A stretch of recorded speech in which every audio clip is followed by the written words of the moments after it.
Pertapaan Kembang Lampir, tempat semedi pendiri Kerajaan Mataram.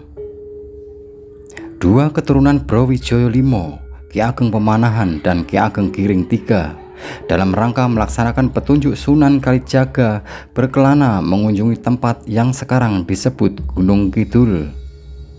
Ki Bagus Kajung, nama muda Ki Ageng Pemanahan, menempati lokasi yang sebutan awalnya Kembang Semampir.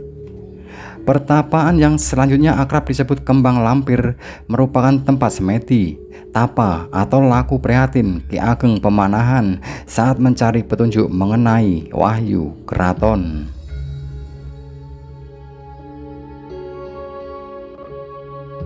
Sementara Ki Ageng Giring III menempati tempat yang sekarang menjadi Desa Sodo, Kecamatan Palian. Meski berlainan tempat, keduanya mendapat petunjuk bahwa wahyu keraton terdapat di sebuah kelapa muda atau degan dengan sebutan gagak emprit dari pohon kelapa yang ditanam Ki Ageng Giring III. Singkatnya, Ki Ageng Pemanahanlah yang meminum degan tersebut, maka keturunan dialah yang bertahta menjadi raja kerajaan Mataram yang ia dirikan. Setelah keturunan ketujuh, sesuai kesepakatan keduanya, barulah raja berikutnya berasal dari keturunan Ki Ageng Giring III.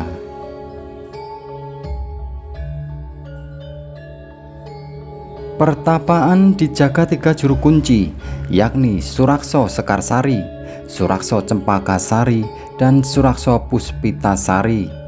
Begitu dianggap penting oleh pihak keraton sehingga pada tahun 1971 hingga 1977 almarhum Sri Sultan Hamengkubuwono IX melakukan pemugaran. Tempat sejuk penuh ketenangan ini berada di Pedukuhan Blimbing, Desa Giri Sekar, Kecamatan Panggang, sekitar 1 km dari Jalan Raya Saptosari Panggang. Jalan menuju pertapaan telah beraspal. Pertapaan menempati sebuah bukit sehingga untuk ke tempat utama pengunjung harus naik anak tangga hingga sampai ke puncak. Tempat ini sangat disakralkan. Sesuai pesan keraton, pengunjung tidak sembarangan bisa naik. Ada beberapa peraturan yang harus ditaati, kata salah satu juru kunci Surakso Sekarsari atau nama aslinya Trisno Sumarto beberapa waktu lalu.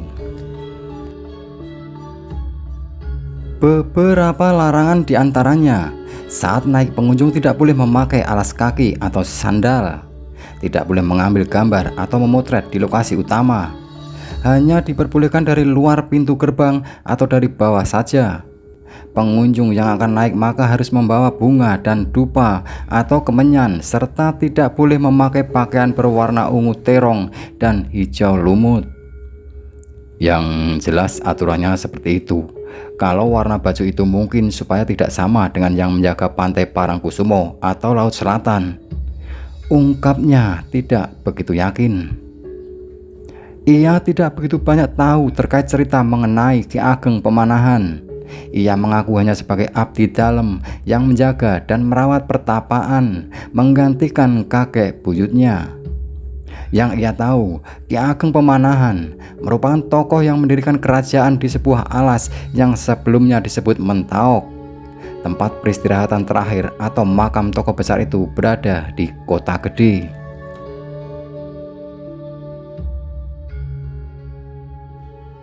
Ia menuturkan, pembangunan pertapaan Kembang Lampir dilanjutkan oleh Sri Sultan Hamengkubuwono X sehingga beberapa fasilitas disediakan. Ada tempat istirahat para juru kunci dan fasilitas lainnya seperti WC, kamar mandi, serta dapur. Terdapat pula bangunan lawas bekas tempat tinggal juru kunci pertama. Lelaki ramah ini menyebutkan waktu kunjungan tidak sama seperti pada tempat serupa secara umum lainnya. Artinya tidak melulu pada malam Selasa Kliwon atau Jumat Kliwon saja, tetapi meski tidak bertepatan dengan hari-hari tersebut, terkadang pernah lebih ramai.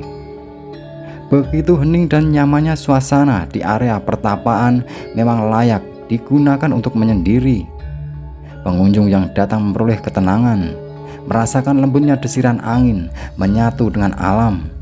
Tak ayal, perkembangannya banyak orang mempercayai dan memanfaatkan lokasi ini juga untuk berdoa menyendiri sementara waktu meninggalkan hiruk-pikuk aktivitas, mengevaluasi diri, atau juga bertapa. Seperti kata si juru kunci, menjalani laku prihatin melatih kesabaran berpikir dan olah batin.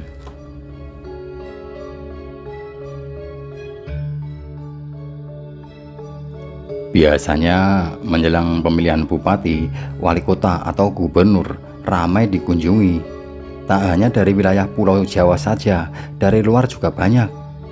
Imbuh dia. Bekas tempat bertapa Ki Ageng Pemanahan, terang dia, adalah semacam gua kecil di atas bukit.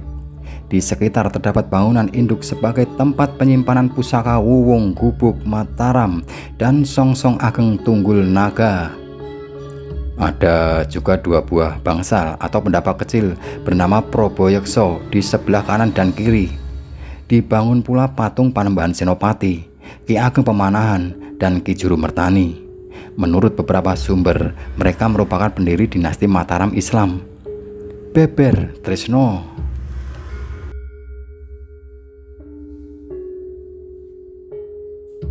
Sedangkan adanya pohon-pohon besar yang tumbuh di sekitar pertapaan, sebagian besar ditanam oleh Sultan Habis IX. Pohon tertua yang masih ada hingga saat ini yakni pohon sawon.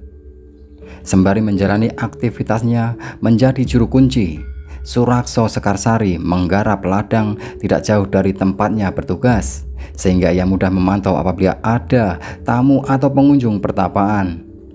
Rutinitas yang dijalani biasanya ia akan pulang dari pertapaan setiap pagi serta kembali lagi selepas pukul 8.00 waktu Indonesia Barat.